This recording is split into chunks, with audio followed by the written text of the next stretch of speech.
So, coach of the US A team, Geno Auriemma. Coach, actually won this year, if I'm not mistaken, your ninth NCAA title with Connecticut's women's team. So this time you were undefeated. So is it still the same joy as the first time you won, or what are the differences now winning ninth title? I think it's still the same. I mean, I don't think anything can match the very first time that you experience winning a championship. But each championship has different players. So what's different and what's the joy is watching different players win championships. So that's where I get my satisfaction. You probably heard this question a lot of times, but if you allow me, you never wanted to have an experience with men's team in the NCAA, with WNBA, or with even NBA? When I was a little bit younger, there have been opportunities to be involved in men's basketball. However, it just wasn't the right time for me, but it's something that I've thought about in the past for sure. Yeah, I don't know that now I could do it because I'm a little bit older, but you never say never. You never know. You never know. There's still time. There's still time. Okay. Now you go for the season number 30, if I'm not mistaken, in Connecticut. Is it correct? So how crazy does it seem, or is it in a situation where NBA coaches are getting fired every other day? I think it's a difficult profession. You know, coaching in the NBA or probably coaching in Europe. You know, men's basketball. There's so much pressure to win, and the owners spend a lot of money on players. So there's a feeling of I have to win, and I have to win right away. And if you don't, you know, if you have 12 players and one coach, it's easier to move the coach than move the players. So I've been very fortunate because, you know, we established something early in the beginning, and we've been able to sustain it. You know, I feel like, you know, Greg Popovich in the San Antonio Spurs, you know, the longer you're someplace and the more success you have, it's easier. Success is easier.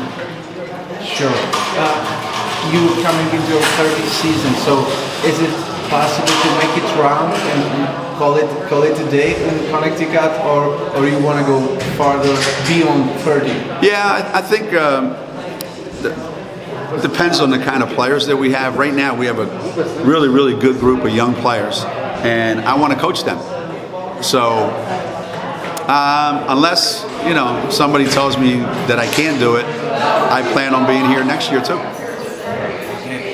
Another interesting thing with you, you were born in Italy and moved to the US when you were just 7 years old. Yeah.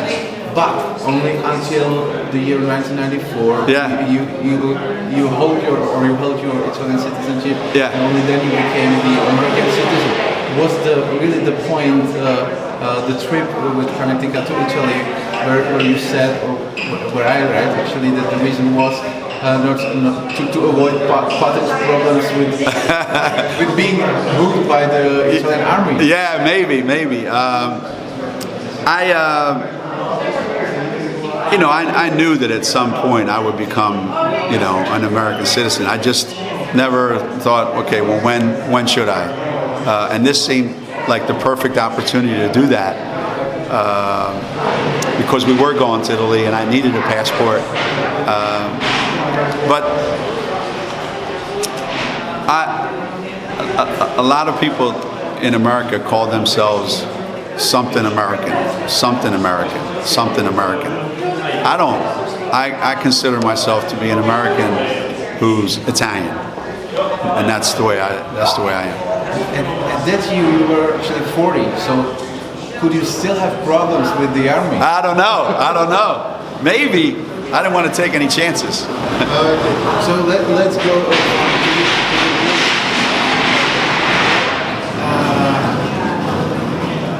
You also actually serve as an ESPN analyst. Commentator of the WNBA games, and I've read that you also you don't have any problem to criticize your former players from UConn. So how do they perceive it, or how do they take it? Well, they know that I want them to be great players, and they know that I want them to be successful, and they know that I'm always going to be honest with them and tell them what I think they're doing well and what I think they're not doing so well. So.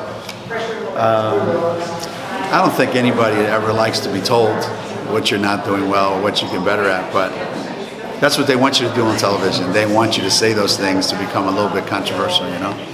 Did any players anytime call something back or fire something back? Only Diana Taurasi. She's the one that you know.